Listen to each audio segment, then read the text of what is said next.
आप तो मुझे आप दो चार जो बोलते हो वर्ड जो बोलते हो, फिर मैं जी, तो बोलता हूँ मैं बाकी। सभी का आज की इस वार्ता में हार्दिक स्वागत करता हूँ। आज की हमारी वार्ता कुछ विशेष है, कुछ खास होने वाली है, कुछ ऐसे बातों पे चर्चा होगी जिसके बारे में अक्सर सवाल पूछे जाते हैं हम लोगों से, और किस तरह से ये चीज़ें रेगुलेट होती हैं वो चीज़ें पूछी जाती हैं। लेकिन दो पॉइंटर छोड़ रहा हूँ, कौन सी चीज़ें जिसके बारे में चर्चा होगी, कैसे की जाती हैं, वही तो चर्चा का विषय है।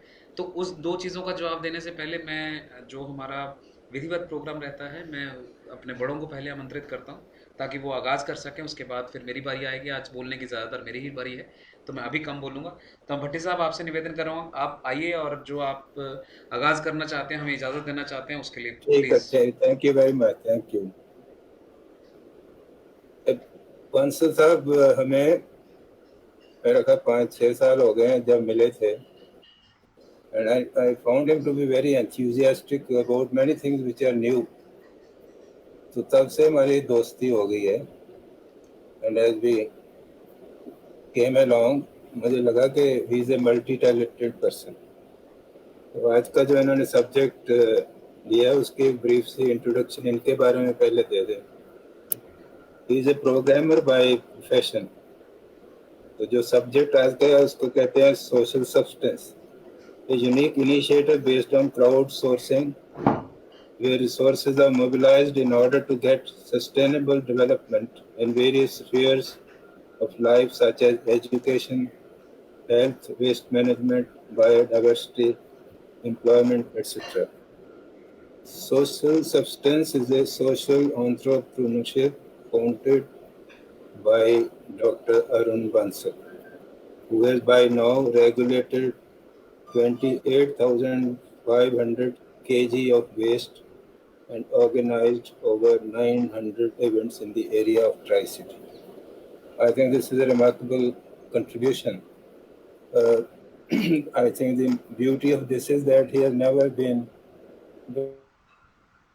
bragging about it, doing it silently as it should be, because all social work is our own work.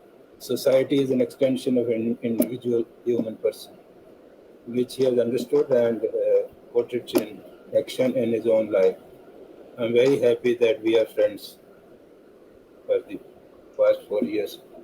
I would request him to present his, uh, make his presentation on the subject I briefly delineated. Now to Arun Bansal sir. Thank you very much for the beautiful words, sir, and I'm honored to so that I can call one of your friends. It's a real big honor to me. Uh, आज की जो बातचीत है उसका स्वागत हम लोग एक वीडियो से करते हैं। आइए एक वीडियो देख लेते हैं, और फिर उसके बाद हम बातचीत करना हमारे लिए थोड़ा सा सहल हो जाएगा। और उस वीडियो में काफ़ी सारी चीज़ें हैं जो आप भी उम्मीद करते होंगे। देखते हैं वीडियो। ये क्या हो रहा है? पापा, ये धुआं मम्मी, कैसा? कहाँ हो आप? मुझे कौन नाम ये लग क्या रहा हो है? रहा ये है? धुआं, अब ये गाँव बंदूक, सारे बंदूक। कहाँ है सारे? मेरा दम घुट रहा है, मेरा दम घुट रहा है। बेटा, बहू, आ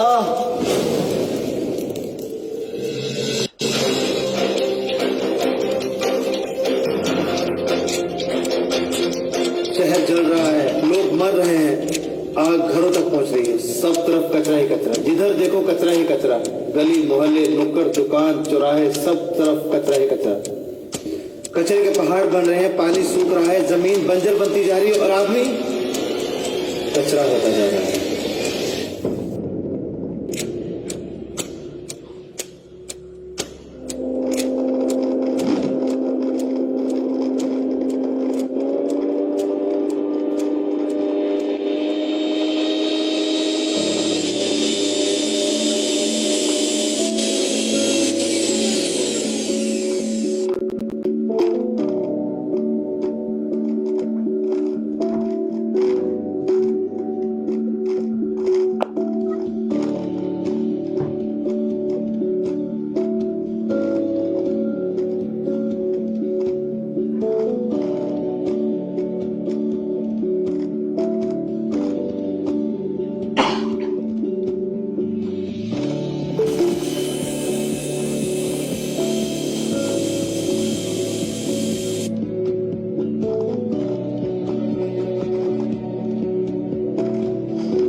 हर तरह के कचरे का निपटान नहीं कर सकता, मगर हम घर से निकले हुए कचरे का निपटान घर में ही कर सकते हैं।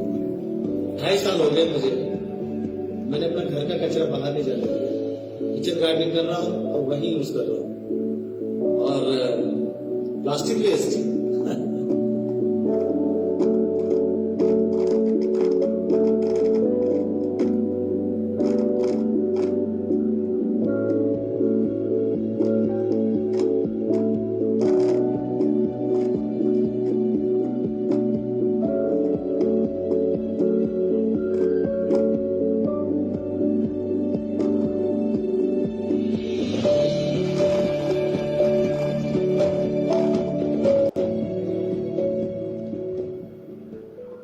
ये एक कोई वीडियो थी।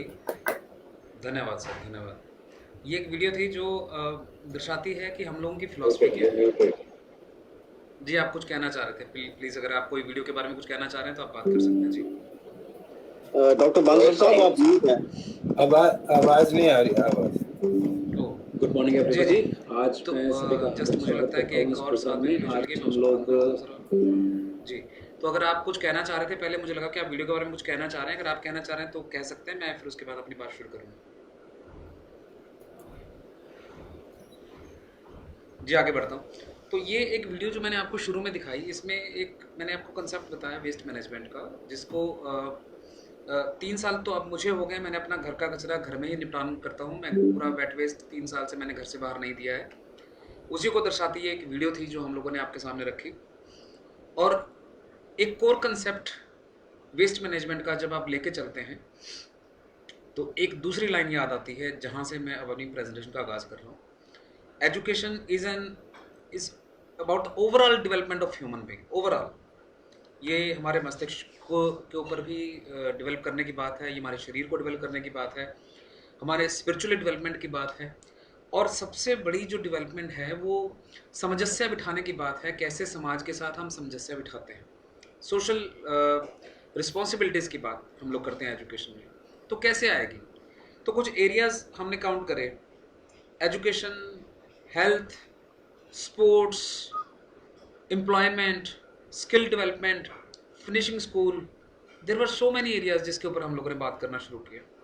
Then we come to know that कि भाई हम जिन सब एरिया में बातचीत करने के लिए जा रहे हैं उसमें तो पहले बहुत सारे लोग बातचीत कर रहे हैं हमसे पहले। अभी हम तो नए नए अभी अभी आके अब देख रहे हैं दुनिया, लेकिन हमसे पहले कितने लोग इस तरह की बातचीत करके यहाँ चले गए। हम लोगों ने संस्थाओं के साथ जाके काम करना शुरू किया। एक संस्था के साथ जब काम करने जाते थे, ग्राउंड लेवल पे जब जाते थे, लोगों से मिलते थे, तो पता लगता जिस समस्या से निपटने के लिए हम यहाँ पे आए हैं उसका रूट कॉज कहीं और है। फॉर एग्जांपल, अगर हम कहीं हेल्थ वाले किसी दल के साथ गए और वहाँ जाके पता लगा कि डेंगू फैला हुआ है, तो हमें पता लगा डेंगू की दवाई तो देनी है, लेकिन डेंगू हुआ क्यों, उसका रूट कॉज तो कहीं और था। हमने देखा जब जाके स्कूलों में पढ़ाने लगे कि बच्चे ड्रॉप आउट हो रहे हैं, बच्चे एग्जामिनेशन में पास नहीं हो पा रहे। बच्चे कमज़ोर नहीं थे, लेकिन कुछ बच्चे वाकई में कमज़ोर थे, लेकिन सबको जो ट्रीटमेंट था वो डिफरेंट चाहिए था, लेकिन ट्रीटमेंट एक जैसा था सबका। उसका रूट कॉज कहीं और था। तो हमें समझ आना शुरू हुआ कि जो भी हम समाज के किसी मुद्दे को उठाना चाहते हैं, जब तक रूट कॉज पे काम नहीं करेंगे तब तक हम उस मुद्दे में अपना ज़्यादा कंट्रीब्यूशन नहीं कर पाएंगे। हम फौरी तौर पे तो कुछ इलाज कर पाएंगे, लेकिन उसका अंदर से बीमारी को नहीं जड़ से ख़त्म कर पाएंगे। फिर हमने क्या किया, हमने जो संस्थाओं के साथ हम काम करते थे उन्होंने कहा ऐसा करते हैं, देखिए एक काम हम करते हैं, दूसरा काम वो करते हैं, अगर हम दोनों मिलके चलें और वहाँ पहुँचें तो शायद हम बेहतर तरीके से काम कर सकते हैं। ये रिसोर्स हमारे पास है, वो रिसोर्स उनके पास है, तो क्यों ना हम दोनों मिलके चलें उनके पास। वी फाउंड दैट कि आपस में जो कोहेसिवनेस होना चाहिए, जो आपस में लोग काम कर सकने चाहिए एक दूसरे के साथ, वो शायद कहीं ना कहीं फिलॉसफी की वजह से, कुछ सत्ता की वजह से, कुछ पोजीशंस की वजह से, कुछ ब्यूरोक्रेसी की वजह से या आपसी खटपट की वजह से वो नहीं हो पा रहा था। तो हमने एक ज़रूरत महसूस की कि जो अलग अलग क्षेत्र में लोग काम कर रहे हैं उनको जोड़ने वाला एक न्यूट्रल प्लेटफॉर्म चाहिए। न्यूट्रल प्लेटफॉर्म मतलब जो ना राजनीति में हो, ना क्रेडिट में हो, जो अपना नाम भी आगे ना लेके जाए, जो पैसा भी ना लेता हो, तो ऐसा एक कंसेप्ट होना चाहिए। मैं बहुत फॉर्चुनेट रहा कि मेरे वो इतने अच्छे लोगों से बातचीत करने का, सीखने का मौका मिला और मैंने बहुत लोगों से बातचीत करी। तो एक मॉडल आया मेरे सामने जिसके हम क्राउड सोर्सिंग बेस्ड मॉडल बोलते हैं। थोड़ा सा और पढ़ाई लिखाई करी मैंने, मैं पढ़ता गया जब जब करने के लिए, तो मैनेजमेंट का भी फंडामेंटल मुझे समझ आया। तो क्राउड सोर्सिंग बेस पे मुझे समझ आया कि दुनिया में ऐसे मॉडल्स हैं, एस्टेब्लिश्ड हुए हैं, जो क्राउड सोर्सिंग बेस पे काम करते हैं।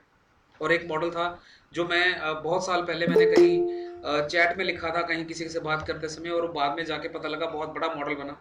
तो मुझे अपनी सोच पर भी यकीन था कि ऐसा हो सकता है। तो वहीं से कहीं शुरुआत हुई सोशल सब्सटेंस की। वहीं से हमने शुरू किया कि भाई वो एक धागा चाहिए जो सबको मोतियों को पिरो के एक हार बना सके। तो ये तो हुई थ्योरेटिकल बात, लेकिन मेरा आज की बातचीत आपसे थ्योरेटिकल नहीं है, ये मेरे कई सालों की मेहनत का परिणाम है। तो मैं आपके सामने प्रेजेंट करता हूँ कि अभी तक हम क्या कर चुके हैं। मैं कैसे कर चुके हैं वाला मुद्दा बाद में आएगा, और हवा में बात भी हो सकती है कि हमने इतना कुछ कर लिया, ये कर लिया।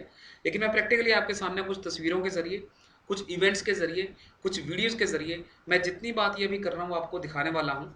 अभी भट्टी साहब ने इंट्रोडक्शन में कहा हम लोग अभी तक 28,500 किलो वेस्ट रेगुलेट कर चुके हैं।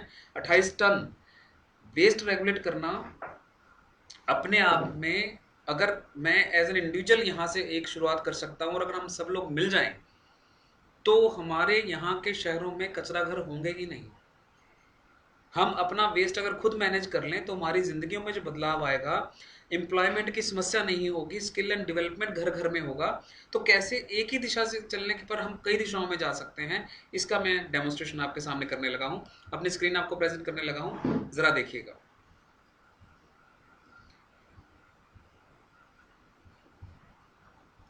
इस स्क्रीन पर आपको कुछ ग्रुप्स दिखाई देंगे। मैं सबसे पहले ये बता दूं, मैं किसी सोशल मीडिया का पक्षधर नहीं हूँ। मैं ये नहीं कह रहा कि आप किसी सोशल मीडिया का इस्तेमाल कीजिए या ना कीजिए, ये टोटल आपकी अपनी जिम्मेदारी है। इसमें कोई किसी के सलाह काम नहीं कर सकते कि मैं कहूँ आप इस सोशल मीडिया का इस्तेमाल करें या ना करें। मैंने इस सोशल मीडिया का इस्तेमाल किया, फेसबुक का इस्तेमाल किया, क्योंकि यहाँ पे हमें कई सारी सुविधाएं मिली देखने के लिए, और उनका इस्तेमाल करते हुए हमने आगे काम शुरू किया। तो मैं ये ग्रुप खोल रहा हूँ एक आपके सामने, सोशल सब्सटेंस के नाम से, जो फेसबुक के ऊपर है, और हमने यहाँ अपनी पूरी डॉक्यूमेंटेशन की। एक चीज़ हमें ये समझ आई, काम बहुत हो रहा है, काम बहुत जगह चल रहा है, काम बहुत सारे लोग कर रहे हैं, लेकिन वो काम जो है कहीं ना कहीं अंदर किताबों में सीमित होकर रह जाता है, कहीं ना कहीं एक कंपार्टमेंट में बंद होकर रह जाता है। तो उसको ओपन करने के लिए उसकी डॉक्यूमेंटेशन करना, रिसर्च बेस्ड डॉक्यूमेंटेशन करना बहुत ज़रूरी है। तो मैं सबसे पहले आपको कुछ यहाँ दिखाने लगा हूँ, कुछ अपनी फोटोग्राफ्स कि हम क्या क्या काम करते हैं, किस तरह हमने ओवरऑल डेवलपमेंट, मैंने शब्द यूज़ किया ओवरऑल डेवलपमेंट, जिसमें स्पिरिचुअलिटी भी है, मेंटल एबिलिटीज़ भी हैं हमारी, हमारा स्पोर्ट्स भी है, बहुत सारी चीज़ें हैं उसमें, आपको देखने का मौका मिलेगा। तो ये आप कुछ फोटोग्राफ्स आपके सामने खुली हुई हैं, मैं एक एक करके इन फोटोग्राफ्स पे कुछ बातचीत करता हूँ, फिर आपको पता चलेगा। जैसे मान लीजिए ये आज की फोटोग्राफ है, आज हमारा सुबह एक सेशन था, हमने एक बुक रिलीज पे काम किया, Indian tales for holistic life. कितना ज्ञान है जो हमारे यहाँ पुराना लिखा हुआ है, शास्त्रों में लिखा हुआ है, उसके बाद कितनी सारी किताबें लिखी हुई हैं, वो कहीं ना कहीं डिजिटाइज होना चाहिए। मैं एक एग्जांपल से यहाँ बात करूँगा। मैं एक ऐसे प्रोफेसर को जानता हूँ, एक क्या, मैं ऐसे बहुत सारे अनगिनत प्रोफेसर जिनको मैंने देख लिया, ऐसे बड़े बड़े डॉक्टर्स को मैंने देख लिया। ज्ञान का खजाना उन्होंने अपनी अलमीराज में संभाल के रखा हो, अपनी लिखी किताबें, बड़ी बड़ी किताबें रखी हुई सामने। वक्त का पहिया है, कभी नहीं रुकता। मैंने उनको जाते देखा इस दुनिया से। जिस दिन वो गए, तीसरे दिन उनका सामान उनके घर से निकलते देखा। वो सारा सामान जो उन्होंने खजाना इकट्ठा किया है एज इट इज, वो कहीं ना कहीं बाद में जंक में जाके उसका कोई लिफाफा बनेगा, कुछ क्या बनेगा, शायद वो किताबें इस हालत में पहुंच चुकी होती हैं कि उसका वो कागज का लिफाफा बन के उसके ऊपर कोई खा भी नहीं सकेगा। वो इतना खजाना जो है वो सारा का सारा वेस्ट ना हो जाए, पूरा हमारा लिखा हुआ वेस्ट ना हो जाए। हम कोशिश करते हैं सभी को एजुकेट करने की, अपनी किताबें डिजिटाइज करवाइए। कैसे डिजिटाइज करना है, ये पूरा साइकिल हम ट्रैवर्स करके उनको बताते हैं। इसके जरिए हमने जितना भी काम किया, जो आप सामने ये फोटोग्राफ्स देख रहे हैं, यू विल फाइंड दैट कि हम इस तरह की चीज़ें करके, उसके वीडियोस रिकॉर्ड करके, जो जो किताबें भी आ रही हैं उसके वीडियोस रिकॉर्ड करके भी हम उसको डिजिटाइज करते चले जा रहे हैं। इसके अलावा अब मैं नेक्स्ट फोटो खोलता हूँ। मैं जो फोटो जिस सीक्वेंस में, उसी फोटोज में खोल रहा हूँ करने के लिए। ये अब आपके सामने किताब कपड़ों का ढेर देख रहे हैं। हम लोगों को पता लगा कि हमें अगर वेस्ट मैनेज करवाना है, समाज में से वेस्ट मैनेज करवाना है, तो जहाँ से सोर्स है, जहाँ से वेस्ट पैदा हो रहा है, जहाँ से वेस्ट निकल रहा है, हमें वेस्ट को वहीं से पकड़ना पड़ेगा। बड़ा अनऑर्गेनाइज सेक्टर है, कोई ऑर्गेनाइजेशन इसमें नहीं है कि हम कहें कि एक पॉइंट बने हुए हैं कि यहाँ से लो, यहाँ पे चले जाओ, वहाँ इस तरह से कर लो। बहुत सारे भले लोगों ने भले भले विचार भी बनाए हैं, नेकी की दीवारें बनाई हैं, जहाँ दीवार के पास उन्होंने लगा दिया कि यहाँ कपड़े डाल जाइए, रख जाइए। लेकिन हुआ क्या कि बारिश आ गई, धूप आ गई करने के लिए, तो कपड़े कई बार इस हालत में नहीं बचे कि वो पहनने लायक भी हों। मैं उस इनिशिएटिव को दाद देता हूँ, मैं उसकी सराहना करता हूँ, लेकिन जो दिक्कत है उसमें एनहांसमेंट की ज़रूरत है, वो है।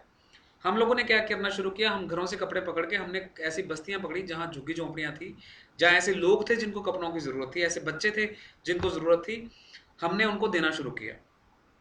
वी फाउंड दैट कि जब हम सीधा उनको कपड़ा देते हैं, किसी के फिट नहीं होता, किसी के टाइट है, किसी के लूज है, कोई कपड़ा उसके नहीं आ रहा, तो वो कपड़ा पहन नहीं पा रहा बच्चा, तो कपड़ा वेस्ट है उसके लिए। हमने क्या किया, हमने एक स्कूल को रोप इन किया, उनके टीचर्स को रोप इन किया कि भाई आपको पता है कि बच्चे के कौन सा कपड़ा आना है, आपको पता है बच्चे को कैसा कपड़ा चाहिए, हम कपड़ा आपको देंगे, आप आगे बच्चों को एज एन इंसेंटिव कोई प्रतियोगिता करवा के उसको इनाम के तौर पे आप कपड़ा देंगे, तो मल्टीपल बेनिफिट्स हैं। स्कूल के टीचर्स ने बहुत अच्छा काम किया, बहुत सारा कुछ उसमें आया भी, लेकिन 100% कंजम्पशन हमारी नहीं हुई, हमारी 50 से 60% कंजम्पशन हुई, क्योंकि 40% कपड़ा जो था वो हमारा वही किसी को टांका लगने वाला है, कोई सिलने वाला है, कुछ है करने के लिए। तो हमें समझ आया एक और काम करना चाहिए। हमने एक्सप्लोर किया, तो गवर्नमेंट ऑफ इंडिया की एक स्कीम है जिसमें गवर्नमेंट ऑफ इंडिया 6 महीने का डिप्लोमा करवाती है, और 6 महीने का डिप्लोमा सिलाई कढ़ाई का भी करवाती है। तो हमने एक एनजीओ को कॉन्टैक्ट किया, हमने कहा जी हम आपको मशीनें लेके देते हैं, सिलाई कढ़ाई की मशीनें आपको लेके देंगे, उस मशीनों का आपने हमें वापस कुछ नहीं देना, सिर्फ ये करना है कि आपके पास जो लेडीज़ आती हैं, जो कपड़ा भी हम दे रहे हैं आपको, ये कपड़े जिसको टांका लगने की ज़रूरत है, छोटा बड़ा करने की ज़रूरत है, आपने ये करके अपना बांट देना है। उन्होंने कहा जी हम कहाँ बांटेंगे, मैंने कहा जी आपके यहाँ एक प्रोग्राम चलता है कि ये प्रोग्राम गवर्नमेंट ऑफ इंडिया की स्कीम के अंदर चलता है कि जो ये प्रोग्राम में आके भाग लेगा, उस प्रोग्राम को गवर्नमेंट इंडिया कहती है कि आपको कुछ ना कुछ दिया जाएगा, आप उनको इंसेंटिव के तौर पे दे दो, फ्री ऑफ कॉस्ट दे दो। अगर आपको कहीं से इसका 1 रुपया मिलता भी है, आप उसको कन्वर्जन कर भी लो, वो भी आपका। उनको बात समझ में आ गई, उन्होंने शुरू कर लिया। आप यकीन मानिए, मैं सभी सुनने वालों को ये बताऊंगा, थैले बने, पिलो कवर बने, जो किचन क्लोथ्स होते हैं बने, एप्रन्स बने, इतना कुछ बना इन कपड़ों से। उसके बाद वो पूरा का पूरा एनजीओ सस्टेन कर गया, 20 लेडीज़ को रोज़गार मिला। और ये जो आप तस्वीर देख रहे हैं, ये हमारे मोहाली सेंटर की है। मोहाली में वहाँ 150 बच्चे हैं जो हम लोगों के पास आते हैं, और उन बच्चों को सिलाई कढ़ाई भी सिखाई जाती है, उसको डिफरेंट डिफरेंट कोर्सेज सिखाए जाते हैं, कंप्यूटर के कोर्सेज सिखाए जाते हैं, ब्यूटी पार्लर का कोर्स सिखाया जाता है। तो उन गाँव में भी ये कपड़े जो अच्छी हालत में हैं वहाँ तक पहुँचे। मैं यहाँ ख़ास तौर पे मेंशन करना चाहूँगा, ये जो आप तस्वीर देख रहे हैं, ये कपड़े जो हैं, ये रादर एलांते मॉल जो चंडीगढ़ का है, उनके साथ हमने मिलकर एक स्कीम चलाई वहाँ पे। तो जो वहाँ कपड़े आए, वहाँ से कपड़े यहाँ पे गए। तो इस तरह से करते हुए हमने एक पूरे अनऑर्गेनाइज सेक्टर को एक ऑर्गेनाइजेशन में बांध दिया, चेन्स बना दी हमने कि यहाँ से इनपुट आएगा, यहाँ प्रोसेसिंग होगा और यहाँ आउटपुट जाएगा। तो जब वो चेन बन गई, तो हमें पता लगा कि हमें कोई ज़्यादा लॉजिस्टिक की ज़रूरत नहीं पड़ी, हमें स्टोर नहीं करना था, जैसे आया वैसे आगे चला गया, जैसे आया वैसे आगे चला गया। और एक यहाँ किसी भले आदमी का प्रश्न हो सकता है, जो मेरे साथी ने पूछा था, टीम के मेंबर ने, कहता जी आपने हमें कपड़े दे दिए, लेकिन एक छोटी सी गड़बड़ है जो हमें नहीं समझ आ रही। मैंने कहा क्या? जो कहता हम ये एप्रन बना देते हैं, थैले बना देते हैं, उसको काटते हैं तो कटिंग बच जाती है हमारे पास। जो कटिंग बच गई, उस कपड़े का क्या करें? कपड़ा तो डंपिंग ग्राउंड में जाएगा, तो जैसे प्लास्टिक नहीं गलता, कपड़ा भी नहीं गलेगा, तो इसको भी सालों साल लगते हैं। मैंने कहा जी आपको कटिंग फेंक देते हैं? उसने कहा हाँ जी, अब और कोई चारा नहीं। मैं कहा सर अगली बार एक बड़ा लिहाफ बनाइएगा, बहुत बड़ा लिहाफ बनाइएगा, सारी कटिंग उसमें भर दीजिएगा, उसका गद्दा बना दीजिएगा, वो किसी ना किसी रैन बसेरे में उनको दे दीजिए, जो डॉग हाउस कैनल्स हैं उनमें दे दीजिए, एनिमल शेल्टर्स हैं उनमें दे दीजिए, उनको चाहिए। एंड ही वाज सरप्राइज्ड, ये तो स्कीम भी बड़ी अच्छी है। The moment it hit the right note, तो हम कोई भी चीज़ वहाँ से वेस्ट जो है, हम उसको वेस्ट नहीं कन्वर्ट होने देते, हम कोशिश करते हैं वो लगातार हर चीज़ पूरी की पूरी हो जाए। तो एक बड़ा सिंपल और इफेक्टिव मॉडल बना, जिसने हमारी बहुत हेल्प करी, और हज़ारों कपड़े हम इस स्कीम के तहत रेगुलेट कर चुके हैं। मैं आगे बढ़ता हूँ, अगली फ़ोटो पे आता हूँ। एक मिस क्लिक और मैं उस सेशन से बाहर चला गया था। मैं दोबारा वापस क्लिक करके उसी सेशन में आता हूँ।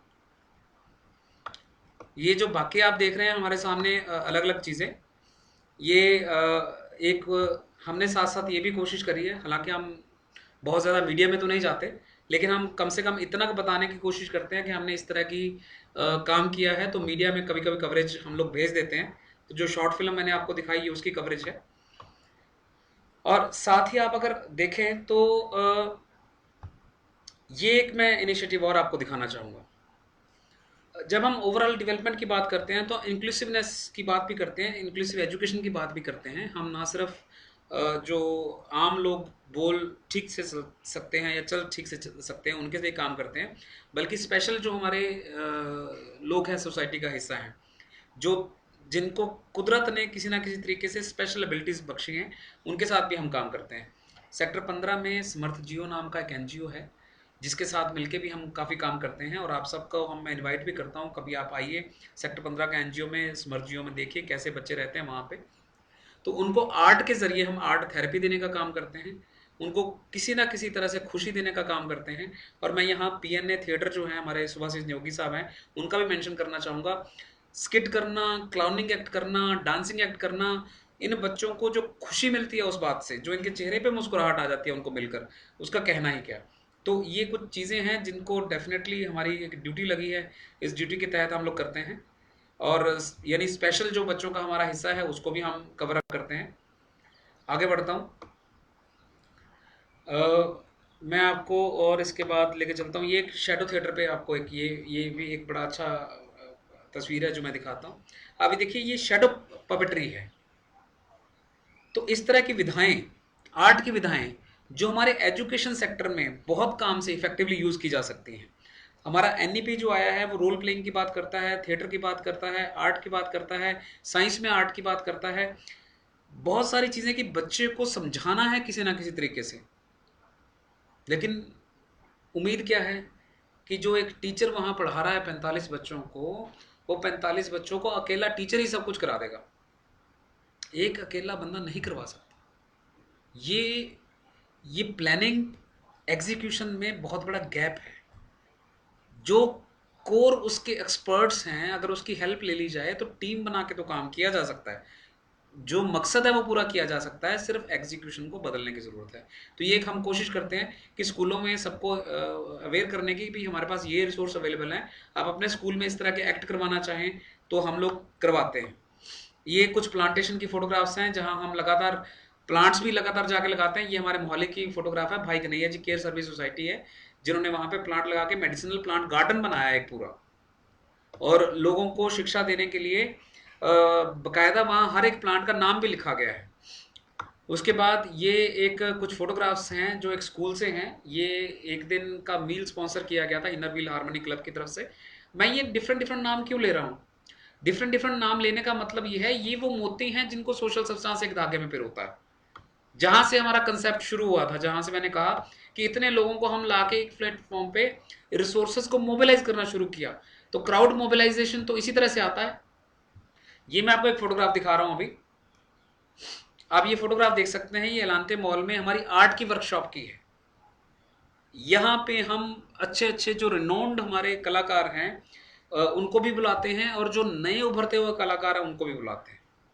कला जब तक समाज में नहीं होगी तब तक हमारा बौद्धिक विकास होना, इंटेलेक्चुअल विकास होना, सोशल हमारा इंटेलेक्ट और जो क्वोशंट कहते हैं हमारा वो जाना, स्पिरिचुअल क्वोशंट आप जाना, या हमारे पास स्किल्स का आना, वो नहीं हो सकता। अगर हम कोई व्हीकल भी खरीदते हैं तो व्हीकल को खरीदते समय हम उसकी सुंदरता भी देखते हैं। तो सुंदरता कहाँ से आएगी? वो आर्ट से आती है हमें। तो आर्ट जो है वो जीवन में एक तरह का पेवस्त है, एक दूसरे इस तरह से इंटरवोवन है इसमें। तो इसीलिए हम आर्ट की बहुत सारी वर्कशॉप्स यहाँ पे करवाते हैं, और आर्ट की वर्कशॉप लगभग ऑलमोस्ट हर संडे ही हमारी होती है वहाँ पे। तो वो वर्कशॉप्स का मैं आपको बता रहा हूँ। इसके अलावा हम ऐसे बहुत सारे प्रोग्राम्स करवाते हैं। आप सामने एक प्रोग्राम देख सकते हैं, कम्युनिकेशन स्किल्स। जैसा मैंने कहा कि हमने एजुकेशन को ओवरऑल डेवलपमेंट देखते हैं। हम स्पोर्ट्स की मैं बात करता हूँ, हेल्थ की मैं बात करता हूँ, साथ ही साथ कि ऐसे विषयों को लेकर आना। जब बच्चे की एग्जामिनेशन चल रहे हैं, एग्जाम हो रहा है, अभी मान लीजिए फाइनल एग्जाम चल रहा है 10th का, और मैं उसको वहां जाके उस समय कहता रहा हूँ वेस्ट मैनेज कर लो, वेस्ट मैनेज कर लो, बच्चा अपना पेपर देगा कि मेरा वेस्ट मैनेज करेगा। तो जब पेपर आ जाते हैं हम उस हिसाब से बच्चों के हिसाब से अपने आप को बदलते हैं। उस वक्त हम सेशंस को बदल के ले आते हैं हाउ टू राइट एग्जामिनेशन। तो हमने आईटी का इस्तेमाल, एक भरपूर इस्तेमाल किया, और हमने इतने सारे वीडियोस कंपाइल कर दिए हैं कि उन स्कूल के टीचर्स को हम वो वीडियोस देते हैं कि भाई आप अपनी क्लासरूम में इन वीडियोस को अगर चला देंगे तो आपको बहुत हेल्प होगी और आपको भी नई नई टेक्निक्स सीखने का मौका मिलेगा। और ग्लैडली हमारा ये मॉडल एस्टेब्लिश्ड मॉडल है, और हम ऐसे, मैं स्कूल की एग्जांपल दे सकता हूँ जहाँ रिजल्ट में बहुत बदलाव आया है। ये एक मैं स्कूल की तस्वीर आपको दिखा रहा हूँ। ये हमारा ओरल हेल्थ के ऊपर हेल्थ चेकअप था, जहां हमने डॉक्टर विनीति हैं उनसे टाई अप किया। वो गए और बच्चों का उन्होंने हेल्थ चेकअप करके, ओरल हेल्थ चेकअप करके बताया। अगर आप आज स्कूल जाएं तो किसी स्कूल में जाके आप पाएंगे कि जो 6th-7th क्लास के बच्चे हैं, दांत, आंख, पोस्चर, बोन्स, सब कहीं ना कुछ कमियां हैं। सारे स्कूलों में नहीं, सब बच्चों में नहीं, बट जो स्कूल्स की मैं बात कर रहा हूँ उनमें, स्कूल्स में हैं। आप अपने पेरिफेरी में अगर कोई स्कूल में जाते हैं तो आपको भी शायद ये कमियां देखने को मिल जाएंगी। इन बच्चों को सबसे पहले तो इसी बात की ज़रूरत है बताने की कि बेटा ये कमी है, तभी जाके वो आगे किसी डॉक्टर के पास जा पाएंगे। ना उनको पता है, ना माँ बाप को पता है। टीचर्स भी, मतलब अगर पूरी तरह से डॉक्टर तो नहीं होते, एक तरह से कुछ एक हद तक ही बता सकते हैं, तो ये मदद भी उनको मिलना बहुत ज़रूरी है। तो ये हेल्थ के ऊपर मैंने आपको एक बात बताई। इसके अलावा थोड़ा सा आगे बढ़ता हूँ। ये एक इनिशिएटिव है हमारा, हम लोग किचन गार्डनिंग के बारे में बात करते हैं, सॉइल प्रिपरेशन की बात करते हैं, पेरेनियल गार्डनर्स की बात करते हैं, हम सेल्फ सफिशिएंट गार्डन्स की बात करते हैं। स्कूलों में जहाँ जहाँ बल्क प्रोड्यूसर्स हैं, हम उनको उनका वेस्ट मैनेजमेंट की बात करते हैं। हम ये सिखाते हैं। मैं कि यहाँ छोटा सा इनिशिएटिव यहाँ पे आपको जो सामने दिख रहा है वो बताना चाहूँगा। जो बच्चे कहते हैं कि आज हम रोज़गार कमाना चाहते हैं, लेकिन रोज़गार कमाने के लिए हमारे पास साधन नहीं है या हम नौकरी नहीं कर पा रहे हैं, मैं उनको कहता हूँ कि आप मेरे पास आइए, मैं आपको एक ऐसा गमला बनाना बताऊँगा, ऐसा पॉट बनाना बताऊँगा जिसकी मार्केट कॉस्ट 250 से 500 रुपये के बीच में है। आप बड़े आसानी से 250 से 500 रुपये का वो पॉट जो है बेच सकते हैं।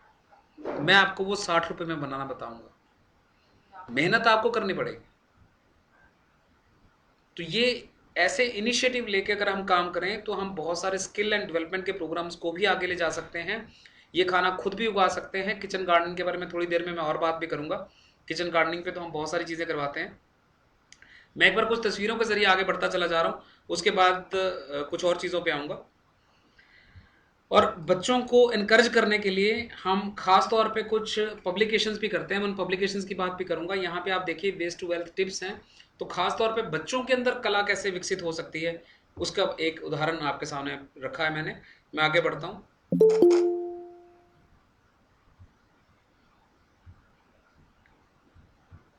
आशा मैम आपका स्वागत है बहुत बहुत। और मैं आगे बढ़ रहा हूँ। ये आप देख सकते हैं कुछ फोटोग्राफ्स जिसमें बच्चों की तस्वीरें हैं। और ये मैं एक इनिशिएटिव और यहाँ पे मेंशन करना चाहूँगा। आप इन तस्वीरों में देख रहे होंगे कुछ बच्चे जो योगा कर रहे हैं। अगर आप इन बच्चों से मिलना चाहिए, ये माइग्रेंट लेबर के बच्चे हैं सारे के सारे जितने भी योगा में लगे हुए हैं। और इनको पढ़ाई लिखाई कराई जाती है, इनको आर्ट के ज़रिए पकड़ा जाता है, इनको तहजीब सिखाई जाती है, किस तरह समाज में जाना है आपको, किस तरह अपने आप को साफ़ सुथरा रखना है। आप यकीन मानिए कि जो बच्चे ये हमारे पास आए थे तो उस वक्त तक इनको अपने बटन भी लगाना नहीं आता था, और अब जब योगा करने आते हैं तो अपने आप को साफ़ सुथरा करके आते हैं। और इसमें हमारा जो PNA थिएटर है, सुभाषिस न्योगी साहब हैं, ओंकार सर हैं, वो बिल्कुल तन मन से लगे हुए हैं। और इनसे मिलना हो तो इको सिटी 1 जो चंडीगढ़ के पास है, आप वहाँ जा सकते हैं। ऑलमोस्ट हर शाम को ये होते हैं। और सुभाषिस न्योगी साहब मंडे की मंडे वहाँ जाके उनको आर्ट का भी बहुत सारा कुछ सिखाते हैं। तो ये सारे जितने भी हैं एक सूत्र में पिरोते हुए हम इनको आगे लेकर बढ़ते हैं। मैं यहाँ पे एक बार इस दिशा से एक बार रुकता हूँ और एक और दिशा की तरफ आपके लेके चलता हूँ, क्योंकि ये हमारी मैगजीन है सामने, उस मैगजीन पे भी मुझे वापस आना है। लेकिन एक दिशा में आपको और दिखा रहा हूँ यहाँ पे। अब मैं तस्वीरों का रुख बदलता हूँ ज़रा। मैं इन तस्वीरों में से निकल के अब कुछ आपको जानवरों की, पंछियों की, कीटों की ये तस्वीरें की ओर ले चलता हूँ। उसका एक खास कारण भी है, थोड़ा सा हमारा जो है एक तरफ से ध्यान हट के दूसरी तरफ भी आएगा। जब मैं ओवरऑल डेवलपमेंट की बात करता हूँ तो सिर्फ हम ही इस दुनिया में नहीं हैं। इस दुनिया में और भी बहुत सारी चीज़ें हैं। पेड़ पौधे, हम जब एनवायरनमेंट की बात करते हैं, पेड़ पौधों की बात करते हैं, हवा की बात करते हैं, मैं बड़ा हैरान होता हूँ जब लोग मुझसे कहते हैं कि चिड़िया गायब हो गई। शुरू शुरू में नहीं होता था, लेकिन जितना और पढ़ता चला गया फिर हैरान होना शुरू कर दिया। मैंने उनसे पलट के पूछता हूँ, आपने कभी ट्री पाई देखा है? आपने कभी बारबेट देखा है? हद तो तब हो जाती है जब मैं उनसे पूछता हूँ आपने कभी बुलबुल देखी है? उनको बुलबुल भी नहीं पता। वो गाते आ रहे हैं कि हम बुलबुल इस जहां की, लेकिन बहुत सारे बच्चों ने बुलबुल तक नहीं देखी। ये विसंगति जो है ये समझनी बहुत ज़रूरी है। बहुत सारे ऐसे पक्षी हैं जो बुशेस में रहते हैं, झाड़ियों में रहते हैं, और हम झाड़ियाँ तो शहर में बर्दाश्त नहीं करते। झाड़ियाँ तो सबसे पहले काट देते हैं।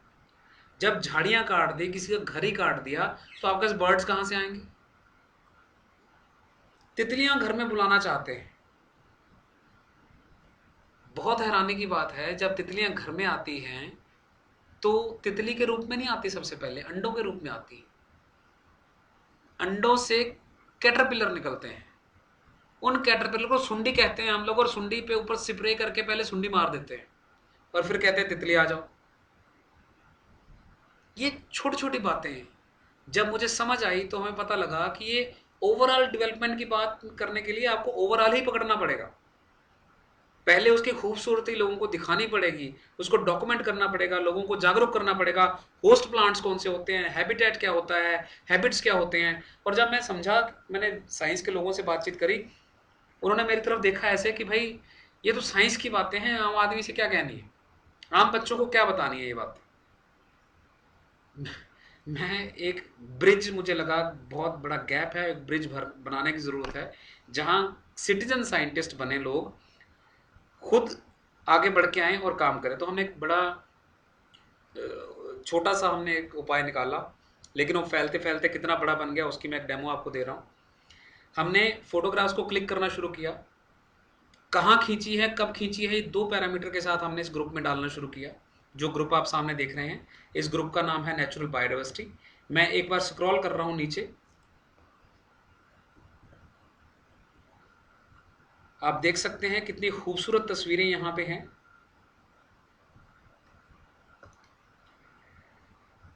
ये एक आदमी से शुरू हुआ ग्रुप, एक फोटो से शुरू हुआ ग्रुप, आज 1.5 लाख से ज़्यादा फोटो होस्ट करता है। 11,000 से ज़्यादा मेंबर हैं इसके, 100 से ज़्यादा कंट्री में मेंबर्स हैं इसके।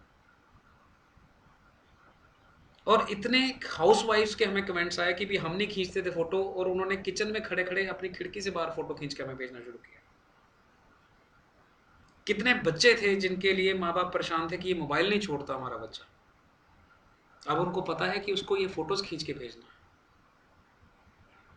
और इतनी डॉक्यूमेंटेशन हुई इस ग्रुप में, इतने सारे यूनिक रिकॉर्ड्स आए इस ग्रुप में। आप सुन के हैरान होंगे कि जिस पर साइंस के किसी बच्चे को साइंस में पीएचडी की उपाधि दी जाती है नई स्पीशीज खोजने पर, इस ग्रुप में ऐसी बेशुमार नई स्पीशीज खोज के रिकॉर्ड करी गई।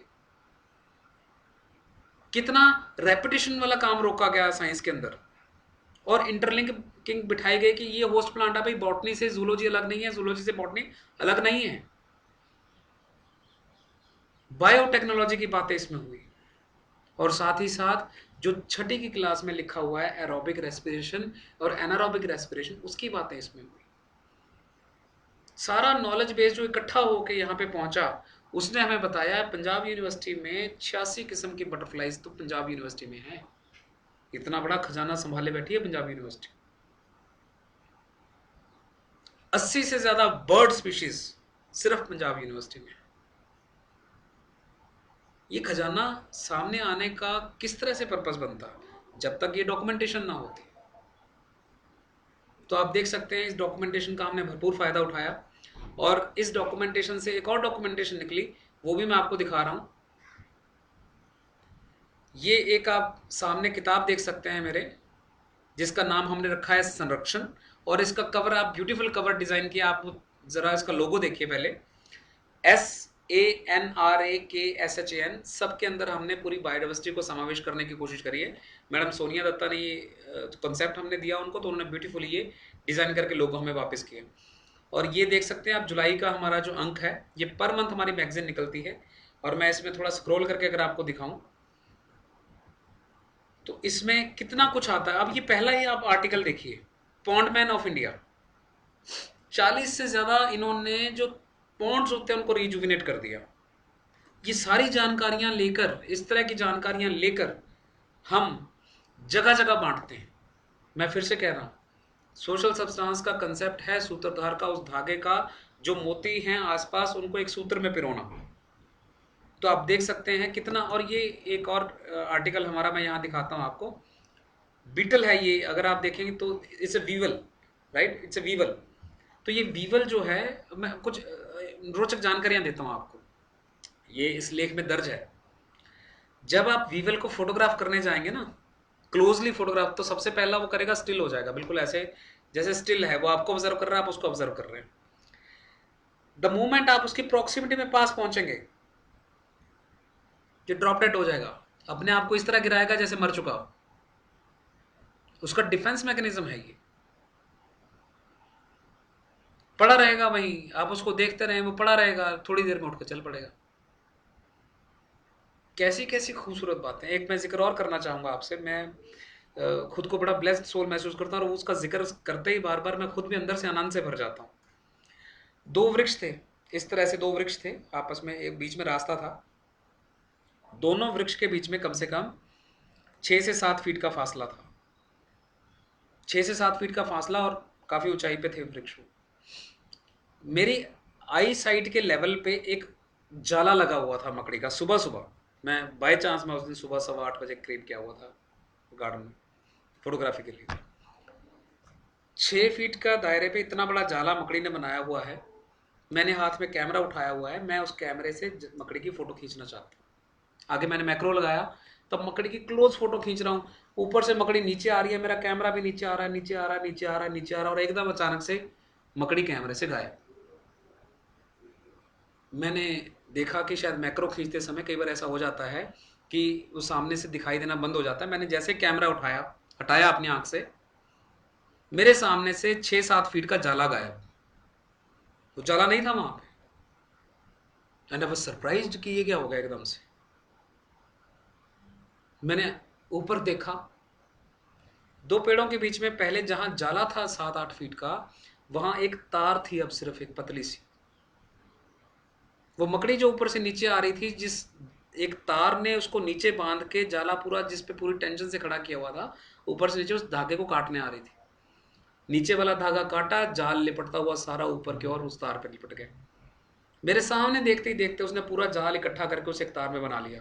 आई later read on that one कि मकड़ी अपना जाला बाद में खुद खा भी जाती है ताकि दोबारा बना सके।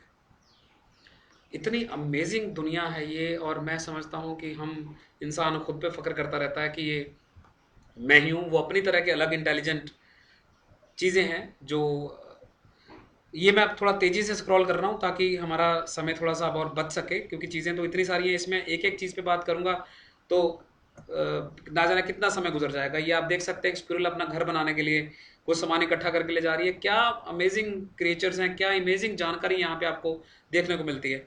हर महीने हम एक मेडिसिनल प्लांट की जानकारी लेकर भी सामने आते हैं, और ताकि लोगों को ये पता लग सके, ऑथेंटिक जानकारी। ये प्रोफेसर साहब हैं हमारे बॉटनी के, अनिल के ठाकुर जी, और ये हर महीने हमें एक मेडिसिनल प्लांट के ऊपर जानकारी देते हैं कि इसकी कैसे हम खपत कर सकते हैं।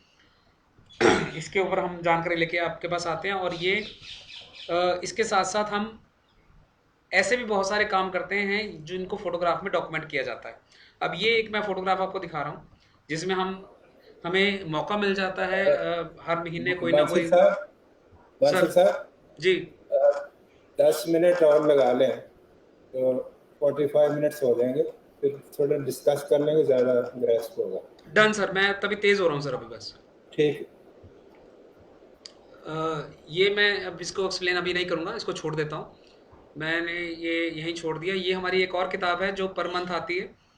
इस किताब में हम लोग आसपास जो भी देखते हैं उसको डॉक्यूमेंट कर देते हैं, जो भी हमें दिखाई देता है। तो हर महीने आपके आसपास क्या दिखता है तो आपको इस हमारी सीरीज से मिल जाएगा। इसके अलावा ये मैं किताब खास तौर पे आपको बताना चाहूँगा, जो मैंने आपसे बताया कि लर्नड लोग हैं हमारे आसपास, उनकी जो टेक्स्ट हमें मिल जाता है, हम उसको भी किताबों में कन्वर्ट करके यहाँ पे दे देते हैं। तो ये भट्टी साहब की एक किताब है जो उन्होंने लिखी है, और हमने उसको सिर्फ प्रेजेंटेबल और करके हमने आगे लोगों को बांट दिया। तो इस तरह का काम भी हम करते हैं। ये स्कूल के एक टीचर हैं जगतार सिंह सोखी साहब, इन्होंने पंजाबी के ऊपर बहुत काम किया है। तो इनकी जो हैं, ये मैं आपको एक इनकी स्लाइड दिखा रहा हूँ, उससे आपको काफ़ी अंदाज़ा हो जाएगा कि इन्होंने क्या क्या काम किया हुआ है। ये पंजाबी के ऊपर कहाँ से भाषा कहाँ से चल के कहाँ तक आ गई उसके बारे में बात है। एक स्लाइड और दिखाने के बाद मैं ये फाइल बंद कर दूंगा। इन्होंने इस किताब में ये बताया है कि हाहा जो जैसे कोई एक हमारे हैं, तो कहाँ से लिखा शुरू किया था, कहाँ बना, क्या बना, उसका रूप क्या था, वो सारा यहाँ तक आके हमें कहाँ में मिला, किस तरह से मिला, ये सारी जानकारी यहाँ पे है। तो इस तरह की खास तौर पे जो बहुमूल्य जानकारी है जो आपको जगह जगह बिखरी हुई मिलती थी, हम उसको एक प्लेटफॉर्म पे लाने की कोशिश कर रहे हैं। तीसरी हमारी किताब आती है पुतलिका पत्रिका के नाम से। ये तीसरी किताब है। पहले मैंने आपको बायोडाइवर्सिटी की किताब के संरक्षण, दूसरी मैंने बायोडाइवर्सिटी अराउंड, ये तीसरी किताब है हमारी जिसके अंदर हम लोग आर्ट की बात करते हैं। जितना मैं आपसे काम बता रहा था ये उसके बारे में बातचीत है। ये एक यंग मैं ऑथर की बात बता रहा हूँ आपको, जिनको हम पब्लिकेशन सपोर्ट भी कराते हैं। हम सभी, एक थोड़ा सा छोटा कर लेता हूँ, आपको थोड़ा दिख जाएगा, और नहीं तो स्क्रॉल करना पड़ेगा मुझे। हम एक सिंपल सा प्रश्न पूछते हैं सभी से, जो बच्चों जहाँ भी हम लोग लेक्चर लेने जाते हैं, कि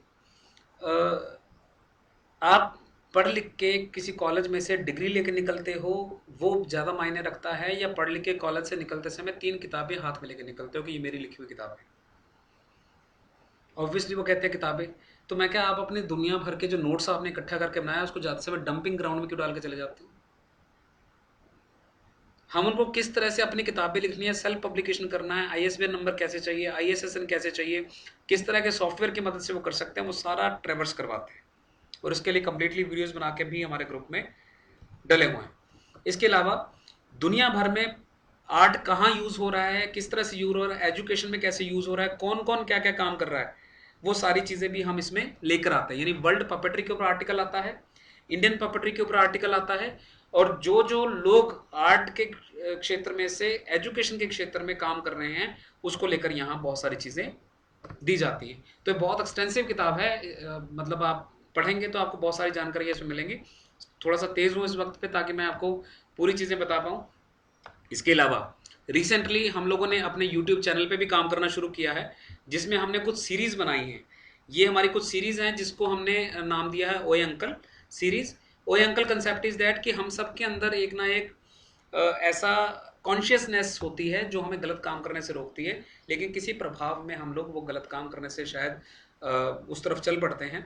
उस सीरीज़ में क्या है कि हम दिखाते हैं कि कोई एक गलत काम करने लगा है, लेकिन उसकी कॉन्शियस, उसका ज़मीर उसको आवाज़ देता है ओए अंकल, तो वो अपना काम ठीक करता है। जैसे कोई पानी की टैप किसी ने खुली छोड़ दी है, आवाज़ आई ओए अंकल, उसने टैप बंद कर दी।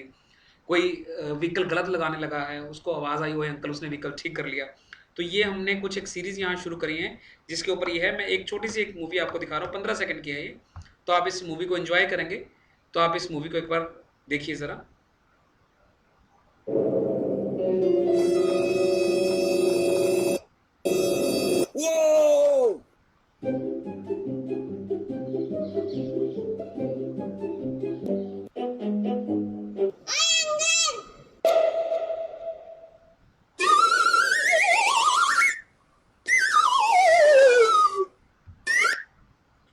तो ये छोटे छोटे कंसेप्ट्स हैं जिसके अंदर हम 10-15 सेकंड में उनको कुछ बताने की कोशिश करते हैं। भी आप वॉल्स पे ना लिखें, अपने मॉन्यूमेंट्स पे ना खराब करें। आपके मन में जितनी भी अर्ज हो आप उसको इस तरह पब्लिक प्रॉपर्टी का नुकसान ना करें। तो हमने ये एक YouTube चैनल भी साथ में अभी हम लोग रेगुलेट कर रहे हैं, ये अभी रिसेंटली शुरू किया हम लोगों ने। और अब मैं इस पे आता हूँ अपने ग्रुप पे वापस, अपनी बातचीत को रोकने के लिए, ताकि आगे डिस्कशन और हो सके। आप सोशल सब्सटेंस ग्रुप को अगर एक्सप्लोर करना चाहें, यहाँ मीडिया में जाइएगा, फोटोज़ में जाइएगा, तो आपको बहुत सारी फ़ोटोज़ मिलेंगी। उन फोटोज़ के ज़रिए भी आपको पता लग जाएगा कि हम कैसे काम करते हैं। जब हम 28,500 किलो की बात करते हैं तो सारी चीज़ें यहाँ डॉक्यूमेंटेड हैं। जब मैं 900 इवेंट्स की बात करता हूं तो उसके सारे पोस्टर्स, उसकी फोटोग्राफ आपको यहाँ मिल जाएंगे। लोग मुझसे कई बार पूछते हैं कि आप इसको अपने सीवी में क्या लगाते हो, कैसे करते हो। मैं कहा जी मेरे को कुछ नहीं मिलता इससे, मेरे को कोई ना सीवी में लगाना है, ना मैं लगाता हूँ, ना मेरा कोई एपी स्कोर है। मैं इसका कहीं पर्सनल बेनिफिट उठाने के लिए मेरा कोई इसमें मकसद नहीं। Then why do I do it? तो मेरा बड़ा सिंपल सा कहना है कि अगर ये काम नहीं किया जाएगा तो हवा पानी एक दिन खत्म होना ही है साफ। ये कर लिया जाएगा थोड़ा 2 दिन और डिले पे खत्म हो जाएगा, हम ही लोग 2 दिन ज़्यादा जिंदा रह लेंगे। तो अपने आप को 2 दिन ज़्यादा जिंदा रखना है तो ये काम करना ही पड़ेगा। तो अपने लिए ये काम करना पड़ेगा, ये हम समाज के लिए कुछ नहीं करते हैं। तो आप अपने यहाँ मीडिया में देखेंगे, एल्बम्स में जाके देखेंगे, you will find so many informative things over here, जहाँ पे आपको बहुत सारा कुछ देखने को मिल जाएगा। और अगर आप यहाँ पे जाएंगे फाइल सेक्शन में, यहाँ पे आपको मैं फाइल सेक्शन दिखा रहा हूँ, बहुत सारे लोग ये मिस कर देते हैं हमारे ग्रुप का। ये फाइल सेक्शन है, तो इस सेक्शन में आप देख सकते हैं यहाँ ढेर सारे पीडीएफ मिलेंगे आपको। ये सारे पीडीएफ पूरी तरह से फ्री ऑफ चार्ज किताबें जो हैं हमने कंपाइल की हैं आप लोगों के लिए, समाज के, अपने लिए, समाज के लिए, ताकि बच्चे इसको पढ़ पाएँ, लोग इसको पढ़ पाएँ। तो ये किताबें यहाँ से देखी जा सकती है, पूरी तरह से डाउनलोड की जा सकती हैं। इसी तरह जो हमारा नेचुरल बायोडाइवर्सिटी का सेक्शन है उसमें भी बहुत सारी फाइल्स अगर आप देखें तो मैं 1.5 लाख फोटो आपको बता रहा हूँ, लेकिन इसके अलावा अगर आप क्लासिफाइड इंफॉर्मेशन देखना चाहें तो वहाँ भी जा सकते हैं। आप फाइल्स के अंदर जाएंगे तो वहाँ भी आपको बहुत सारी पब्लिकेशंस हमारी मिल जाएंगी। इसके जो और फीचर्स हैं, बहुत सारे फीचर्स हैं बताने के लिए और बहुत सारे ऐसे प्रोजेक्ट्स हैं बताने के लिए आपको, लेकिन जैसा कि समय मेरे पास जितना, मतलब समय का भी जितना मेरे पास स्कोप है उसमें मैंने कुछ डिस्कस किया आपसे, कुछ परसेंटेज मैंने आपके साथ डिस्कस किया। आगे और डिस्कशन जो आपके डिस्कशन से निकलेगा वहाँ से करेंगे। तो मैं एक बार अपनी स्क्रीन का शेयरिंग रोकता हूँ और कुछ बातचीत की ओर चलते हैं, ताकि आप, अगर कोई आपका सवाल हो तो उसमें से कोई और चीज़ निकल सामने आ सके। Sir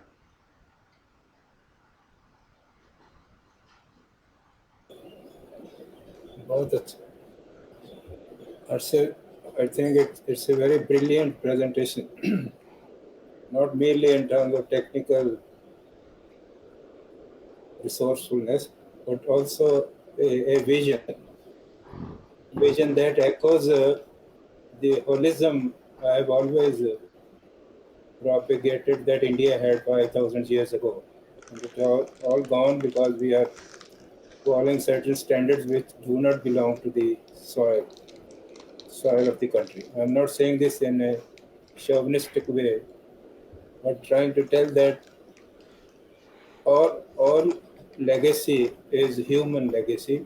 It is not Indian, American, or Italian. Because if we are living today, it is the sharing of all ideas which came to people inhabiting the globe. I think the best compliment that I can give just now to Dr. Arun Bansal is my prophecy that in the next 5 years he is going to win Magsaysay Prize. This you can note down. He is going to surely win this prize. I do not aim at, sir. I do not aim at, sir. Please. I'm not saying for you that you aimed at it. I'm only assessing what you've done. But in all these things that he has described, it might surprise you that as an architect, I have had this in my research and study all through. For instance, the spider he was talking about is a structural problem. And the single line that the spider creates is the most efficient structure in the whole world. Man has not been able to create one that with such thinness you can span such a long distance, and the spider, which is many times more heavier, can go across. We talk about ropeways here and they fall, which means we are not as smart as the spider. Anyway, what I'm trying to say is that recycling and all these things is an Indian legacy. It was done compulsively under certain circumstances, but it has great relevance to the modern times.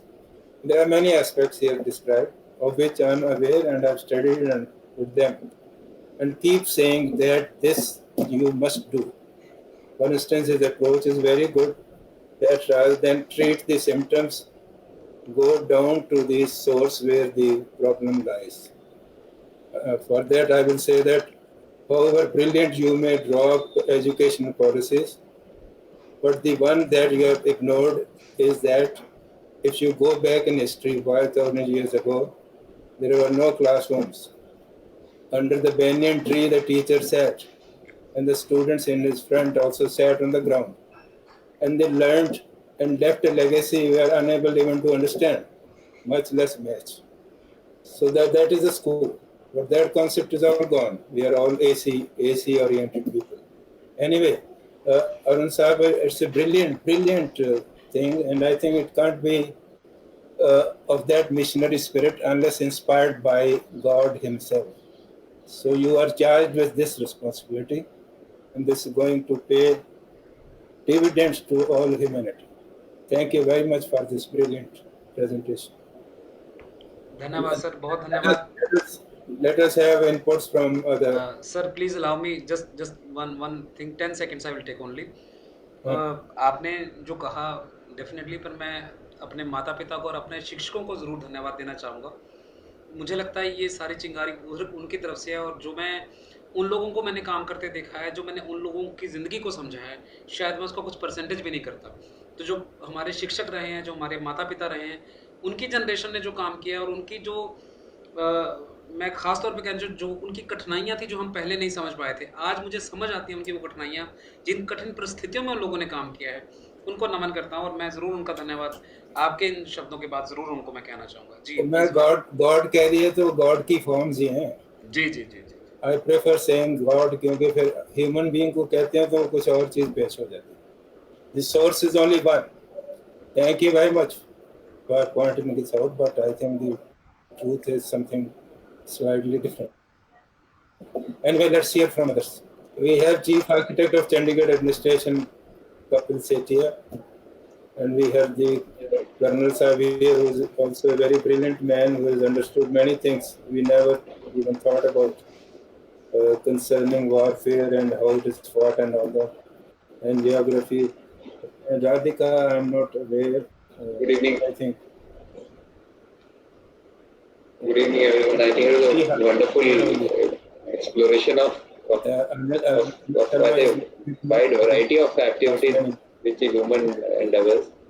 Hello, can you hear Let us hear the Chief Architect, Kapil Sethia. Yeah, I congratulate Dr.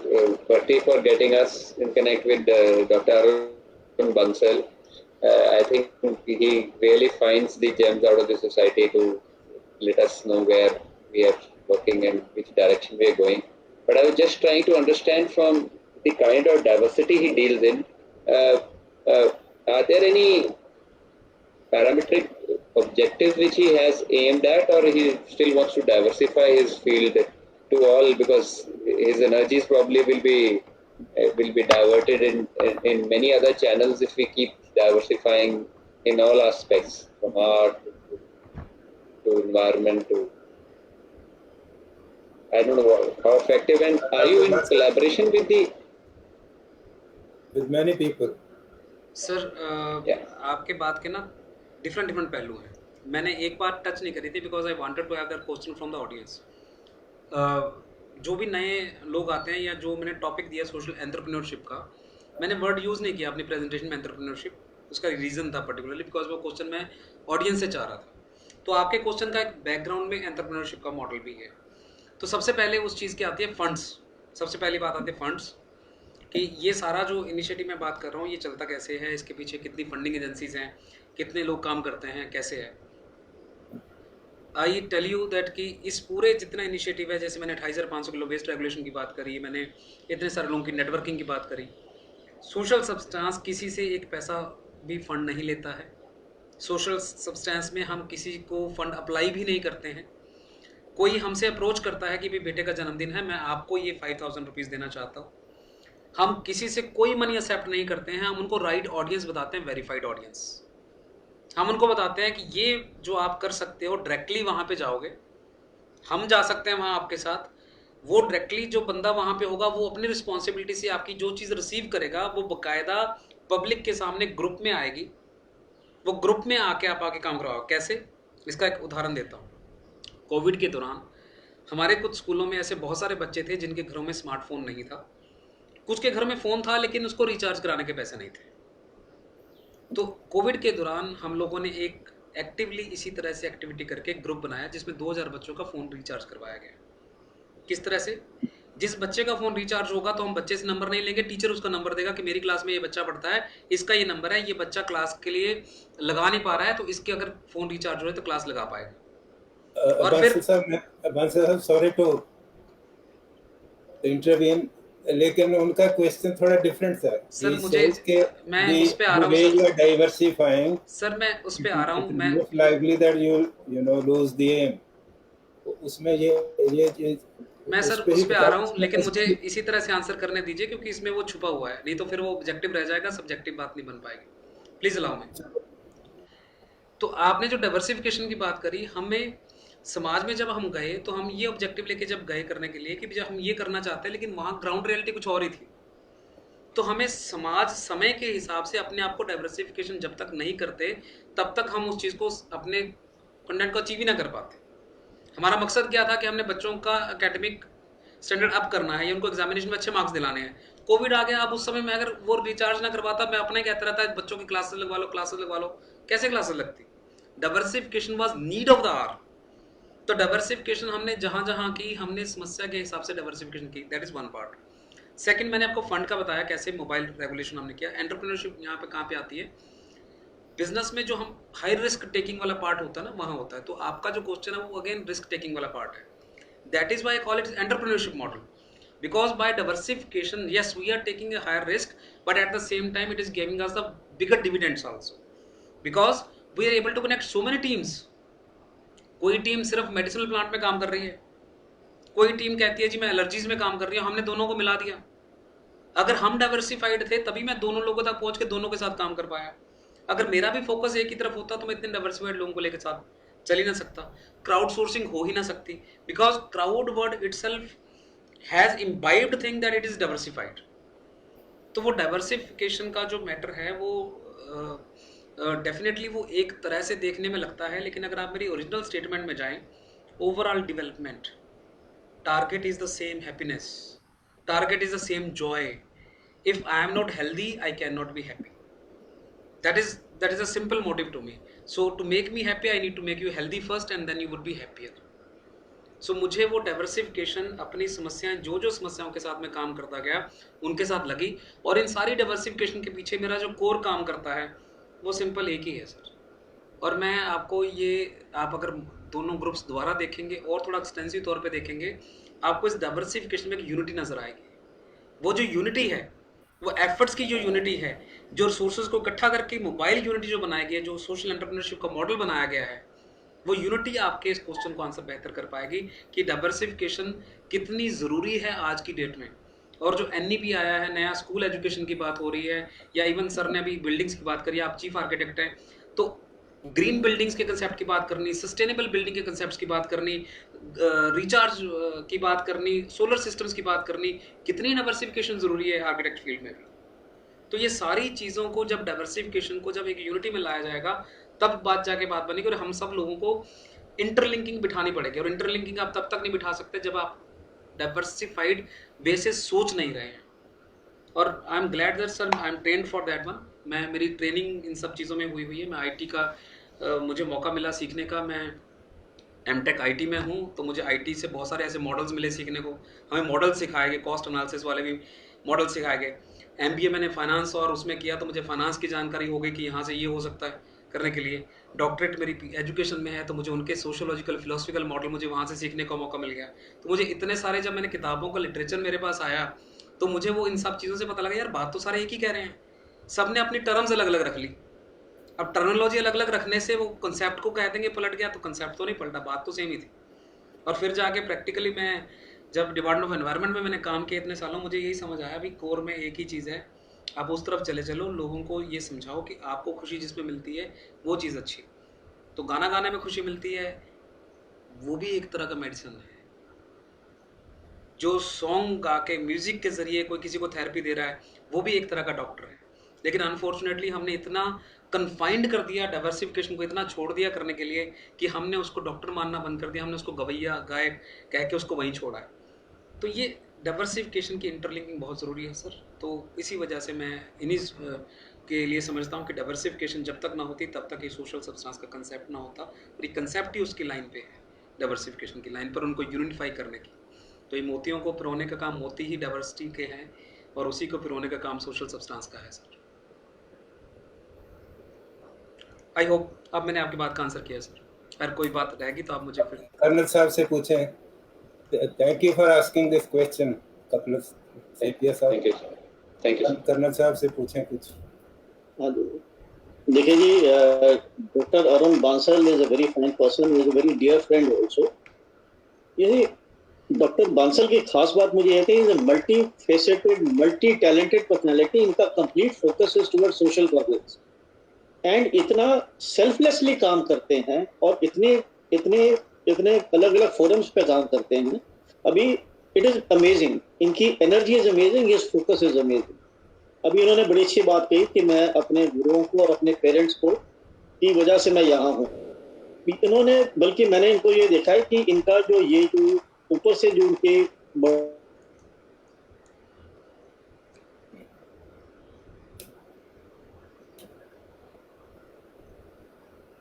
क्या हो गया? आवाज नहीं आ रही? आवाज मुझे लगता है सर उनका नेटवर्क में थोड़ा सा इशू आया है करने के लिए। अच्छा, जी जी जी। अभी शर्मा साहब से पूछ लेते हैं कुछ। शर्मा साहब, आप कोई कमेंट करो या कुछ पूछना चाहो? है ये यही सीख अपने बेटे को भी दे रहे हैं। मैं उनके बेटे को भी कई बार पूछ रही हूँ, शायद डॉक्टर बांसल को याद नहीं होगा, that is around mobile macro photography. तो मैंने इनसे पूछा, मैं कहा आपकी इतनी अमेजिंग फोटोग्राफ्स आती हैं, what lens do you use? तो इन्होंने मुझे बोला कि जी मेरे पास लेंस कोई नहीं दिया हुआ, मैंने खुद ही अपना डीवीडी प्लेयर का लेंस निकाल के आगे लगाया हुआ। आई डू नॉट नो, शायद उन्होंने भी और भी ले लिया होगा, पर उससे बड़ी अमेजिंग फोटोग्राफ्स आती हैं। वही है It is always like at my belt only. Good.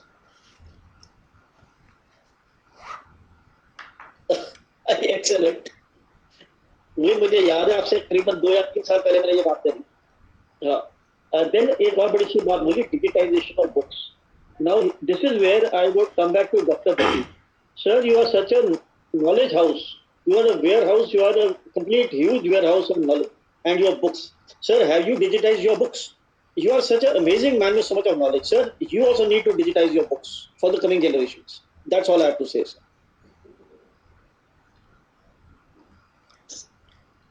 Muted है sir, आप muted है। But Muted है। muted है sir। But आपकी muted आवाज है। नहीं आ रही, muted है। भट्टी साहब, आपको माइक ऑन करना पड़ेगा, माइक आपका बंद है, प्लीज माइक ऑन करिए। कर्नल साहब ने बहुत अच्छा बताया। अभी तक जितनी मैंने 30-40 छाप ली हैं वो तो डिजिटाइज ही हैं, क्योंकि प्रिंट अभी अभी हुई है। जो बाकी रह गया है सामान मैं इनको दे दूंगा, वो कर देंगे, तो सामान बहुत है।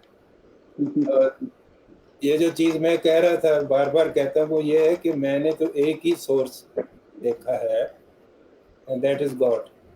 जो डाइवर्सिटी की बात कर रहे हैं ना, बायोडाइवर्सिटी या व्हाटएवर, वो सिंपल है, स्पिरिचुअल उसका आंसर है God from one to many and from many to one, ऐसे ही है। दूसरा जो उसका डेमोक्रेटिक एस्पेक्ट वो ये है कि डेमोक्रेसी में सारी चीज़ें डिसेंट्रलाइज हो जाती हैं, लेकिन उसमें कलेक्टिविटी रहती है। जैसे कॉमन गोल्स होते हैं, हर एक को चाहिए अच्छा, सारा कुछ अच्छा चाहिए, तो पैसा कहाँ से है? Corporate wealth which is common. जो है कोलैबोरेटिव एफर्ट, जैसे जैसे किसी का जीनियस है दे सकता है, वो पूल इन करें। ये 3 प्रिंसिपल लगाएं और डिसेंट्रलाइज करें, तो ऐसे ही बन जाएगा जैसे ये कर रहे हैं। लेकिन ऐसे होता नहीं कि पावर सेंट्रलाइज कर लेते हैं कि वो रूल करना चाहते हैं, काम नहीं करते। तो वो रूल और सर्विस बहुत डिफरेंट चीज़ें हैं। गुरु नानक का जीनियस इसी में है मेरे हिसाब से, कि वो सर्विस पे फोकस करते रहे और बाय एग्जांपल दिखाया भी कैसे करना। Reach where it is needed most. 28,000 kilometres उन्होंने ट्रैवल किया है। He went to wherever there was need for clarification of many things. तो वो आप करते जाओ, बाकी जो उसके मेरे हिसाब से फिलॉसफी वैसे निकल आती है। मैंने इसका जो आप कर रहे हो उसका मैंने वर्ड निकाला हुआ है, holistic holism, humanism, holistic humanism. अगर सारी चीज़ होलिस्टिक करें तो ह्यूमनिज्म जो है वो वाइटल और एक्टिवेटेड होगी, वो सेल्फ सस्टेनिंग होगी। जैसे उसमें फिलॉसफी की ज़रूरत नहीं पड़ेगी, जैसे आप कह रहे हर एक का जीने से है ना अपने को। शर्मा साहब से बात सुनते हैं, फिर आगे बात और चल। थैंक यू भट्टी साहब। First of all I will say कि अरुण बंसल जी को तो when you look at him, look at his work, तो this simply one word comes to your mind: oh my God. Okay, it's unbelievable that a single person can be. He is basically a torch bearer, and he has the capacity to open people with him by his own examples. Not just like he telling somebody to come with me. He shows the way, and the people follow him, and people find that he is doing something which is need of the hour, and which we don't know. He feels that yes, need is there, but what is the need and how to do it, we don't know. So he is torchbearer for that, and I would like to congratulate him for his dedication and leadership qualities. And basically that as भगवान कृष्ण ने कहा गीता जी में कि मैं सारा संसार मेरे में, जैसे वो मोती धागे में मोती होते हैं ना, तो he is personifying that. He is a धागा with many motis around embedded in that. So I wish him all the best, and just simply all जिसे बोलते हैं ना, तो it is really great, and special thanks to Mr. Bhatti to find out such hidden talent and introduce to the people, and he can be a torch bearer for again I will say that he can show the path. He is a path breaker. So I wish him all the best of luck. And I would like to join in whatever capacity he may be fit. He can contribute to that. So it would be a pleasure to do that. Very good. Simply that. Thank you. Thank you very much.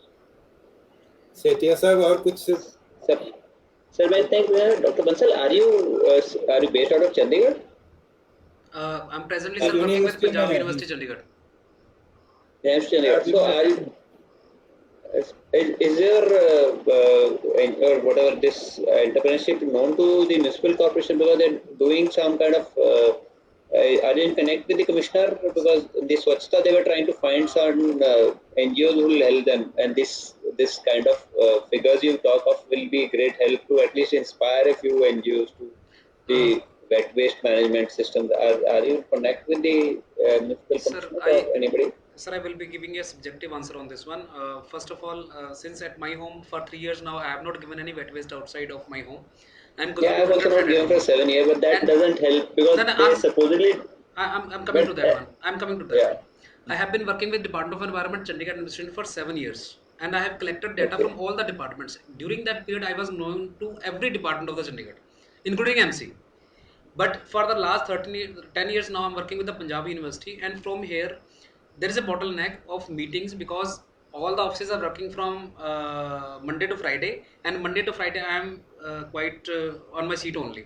मैं अपनी seat का पक्का हूँ sir, तो मैं आप जहाँ काम करता हूँ तो 9 से 5 मैं आपको वहीं अपनी सीट पे मिलता हूँ, तो वो एक मेरे लिए बॉटलनेक रहता है। उनकी जो मीटिंग्स करनी है तो मैं वहाँ अब ऑफिस से मेरा वो कट ऑफ हुआ है, तो अब मैं उन ऑफिस में जाके उनसे मिलके उनकी मीटिंग्स में नहीं जा पाता हूँ। वो that is a little obstacle to me. That is why वो सर्कल जो है मेरे से अलग रहता है। वो मैं सर्कल यहाँ पे तो मैं यहाँ पे रहता हूँ करने के लिए, वो एक रीज़न है। बट अगर आपका इतना सारा काम हुआ है, ये जो आपने सर पंजाब यूनिवर्सिटी में इतने जो वेट वेस्ट टनेज का कह रहे हैं आप कर रहे हैं, नहीं सर, हम लोगों ने स्टैटिक बायोरिएक्टर्स लगाए हैं और 6 जगह पे लगाए हैं, कई स्कूलों में भी लगाए हैं, तो हम बल्क प्रोड्यूसर्स को मैनेज करवा रहे हैं वेस्ट वहाँ पे भी। लेकिन जो मुझे पता लग रहा था बल्क प्रोड्यूसर में पंजाब यूनिवर्सिटी और पीजीआई तो स्ट्रगल कर रहे थे, they were find by the solid waste management rules. जो पंजाब यूनिवर्सिटी है वो इटसेल्फ यहाँ का हॉर्टिकल्चर डिपार्टमेंट है, लार्जली वो उसमें कंज्यूम करता है। हम लोगों को जो स्टैटिक बायोरिएक्टर जैसा आप अब ये क्योंकि लाइव चल रही है मीटिंग, तो मैं इसमें थोड़ा सा कंस्ट्रेंट हूँ कि मैं एडमिनिस्ट्रेटिवली नहीं कह सकता, लेकिन द थिंग इज दैट कि हमारे 5 स्कूलों में लगा हुआ है स्टैटिक बायोरिएक्टर, जिसकी आपको फोटोग्राफ्स मिल सकती हैं। बाकायदा हमारे पास टीचर्स के हुए हैं। एक चीज़ तो मैं आपको और कहना चाहूँगा सर, आपने क्योंकि बात एमसी की छेड़ी है, एसटीपी से आप अवेयर होंगे, सीएस ट्रीटमेंट प्लांट से। हाँ जी, हाँ जी। एसटीपीज में सबसे बड़ा बॉटलनेक है वहाँ की स्लज और स्लरी, तो उसकी वजह से बहुत सारे पंजाब में एसटीपीज बंद भी हुए हैं। हमारे पास एक फुल 1 साल का हमारा प्रोजेक्ट हमने किया था लोहगढ़ में, एक पिंजौर के पास एसटीपी है, उसकी स्लज एंड स्लरी हमने 1 साल में पूरी मैनेज कर दी थी। बाकायदा वहाँ के इंजीनियर जो उसके इंचार्ज थे, उनका वीडियो है पूरा फुल लेंथ कि वहाँ के किसान अब वहाँ की स्लज स्लरी सारी लेके जाते हैं। तो वो इस तरह के मॉडल्स हमारे पास हैं, डेमोस्ट्रेटिव मॉडल्स हमारे पास हैं। लेकिन सिर्फ इसमें एक ही बात है जो आपके क्वेश्चन और मेरे बात को कनेक्ट, यहाँ डिस्कनेक्ट है। काम वो हमारा काफ़ी जगह पे हुआ है, लेकिन वो सही एमसी तक या ऑफिसर्स तक इसलिए नहीं पहुंच पाता, या पहुंचेगा भी शायद आम, क्योंकि फ्यूचर में मैं अपनी सीट नहीं छोड़ूंगा, ये मुझे पता है। और मैं उनके ब्यूरोक्रेसी में जाके वो उस तरह के काम, मुझे वो टीम का अगर कोई सपोर्ट मिल जाता है, कोई ये काम सारा का है कि मैं वहाँ करने को जाकर, मैं सारा उनको हैंड ओवर करने को तैयार हूँ। हमारा मॉडल इतना ओपन है, हम कहते हैं कि ये नॉलेज बेस है जी, आप लो, यू डू इट, अपने नाम से कर लो। अगर आप चाहते हैं कि यहाँ पे चंडीगढ़ या सोसाइटी को कुछ इससे एडवांटेज मिले तो मैं कनेक्ट कर सकता हूँ। That's what I am trying to say, because it will be helpful for the city as well, not because you done so much of work. और वहाँ पे तो पहले ही मोर और लेस, अगर आप करें लाइव है तो I will also not like to comment much on the processes which we follow in the government. So I think it will be better if we just look at the positive framework. एक दो चीज़ें आपको बताना चाहूँगा। आप architecture field से हैं, जो भी जहाँ पे भी बनाए गए हैं ना स्टैटिक बायोरेक्टर काइंड ऑफ थिंग बनाए गए हैं, उसमें बेस कमी ये है कि उसको ज़मीन से 1 फुट ऊपर बनाया जाना चाहिए था। उसका कंसेप्ट ये था एरोबिक और एनारोबिक का, कि नीचे से हवा पास ऑन होती तो वो एरोबिक रेस्पिरेशन बन जाती और आपकी बदबू ना आती और वो जल्दी गल जाता। लेकिन वो ज़मीन पे बना दिया गया, उसकी वजह से जो उसकी एयर वेंटिलेशंस हैं वो इस तरह की नहीं बनी, वो अब उसके सेंटर में एनारोबिक बन जाता है। एनारोबिक होगा तो बदबू आएगी। So that is a simple thing. तो हम उनको एक छोटे लेवल पे बनाना सिखाते हैं, भाई ये बना लीजिए तो आपका काम हो जाएगा। प्लस पंजाब यूनिवर्सिटी में माइक्रोबायोलॉजी का डिपार्टमेंट है जहाँ प्रोफेसर सोनी वेस्ट मैनेजमेंट में काम कर रहे हैं। फंगल और बैक्टीरियल सोल्यूशन वहाँ से लेके अगर हम उनको देते हैं तो उससे जो साल का प्रोसेस आपका 3 महीने में हो जाता है। ये एक प्रोजेक्ट अगर बनाया जाए तो definitely it can work, and हम बिल्कुल चाहते हैं, ये हमारी इनर ख्वाहिश है कि हम ऐसा हो।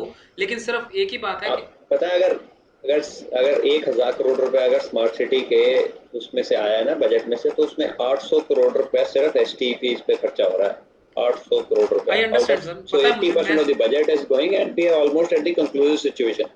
तो जो एनजीटी की गाइडलाइन से कहते हैं तो यही है कि वो जो पैरामीटर्स उन्होंने दिए हैं उससे हम we are precautionary taking double the standard as a design feature. जहाँ वो 10 BOD कहते हैं हम 5 BOD पे कर रहे हैं, बिकॉज हमें पता है स्टैंडर्ड अपग्रेड होते जाएंगे जब तक ये इसकी लाइफ तो काफी होती है। But we don't think so that there is any, बड़ी कंपनीज काम कर रही हैं इन सब में। इसमें आपको 15 साल की AMC भी है, 15 साल की ऑपरेशनल मेंटेनेंस भी है। तो उस स्केल पे अगर हमारी इन्वेस्टमेंट में कुछ भी इंप्रूवमेंट होती है तो it is a big change for the tax payers. Sir हमारी टीम के एक सदस्य हैं पुनीत अरोड़ा जी, एंड मैं उनको रोप इन कर सकता हूँ। He can visit the STPs and he can definitely guide people, और बहुत सारा काम हम उस दिशा में कर सकते हैं। लेकिन थोड़ा सा जो समय है, जो समय की है, वो समय थोड़ा सा हमें अपने हिसाब से तय करना पड़ेगा। हम उसी समय से नहीं चल सकते, या जिस समय से वो हमें कहते हैं। तो हमने करके देख लिया वो काम, लेकिन वो थोड़ा सा इशू आ जाता है। We will try working out. We'll try working and taking your help for improving this society. I think you have a larger objective. So what is your funding model? Are you a Punjab University में are you a regular employee? I am regular employee. और जो funding है मैं उसका भी बताने लगा हूँ आपको, जो आपने फंडिंग वाला पार्टनर पूछा। तो एक बाबा बुल्ले शाह का एक उन्होंने कलाम बहुत लोगों ने गाया है, तो एक गाना मैं बहुत मेरा फेवरेट है, मैं सुनता हूँ उसको। तोची साहब ने जो गाया है उसमें 2 उन्होंने काफियाँ उनकी गाई हैं। पहला तो वो मिट्टी पे जो गाना है करने के लिए कि सारी दुनिया ही मिट्टी है, बुझदे दीवे बलदे देखे, चढ़दे सूरज ढलदे वेखे, हीरे दे कोई मोल ना जाने, खोटे सिक्के चलदे वेखे। उसमें उन्होंने जो जो कही, तो उसकी लास्ट जो लाइनें आती हैं वो भी पुत्र पालते जिन्ना सिर ते छावा, मैनू दाते सब कुछ दिता, क्यों ना शुक्र मनावा। तो पहली बात तो मैं ये वाली उसकी फॉलो करता हूँ कि मेरे पास भाई सब कुछ है, जितना है उसी में से काम चलाऊँ। और दूसरा जो उसका आता है करने के लिए कि भाई मैं चाहे जितना भी पढ़ लिख लिया, अगर मैं अपने परिवार को खुश नहीं रख सकता तो आगे कुछ नहीं कर सकता। तो ये दोनों बातों को मिलाते हुए मेरा परिवार जितना मेरे को अलाउ करता है खर्चा कर दो, उतना मेरा फंडिंग मॉडल है।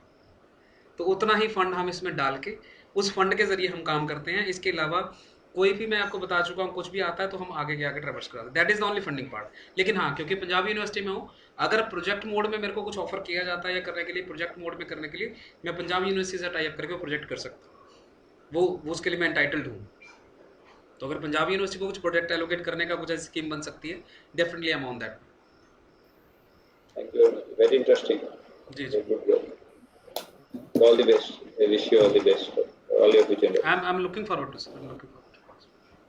Thank you Sethia sir for joining. It's a Thank you, sir.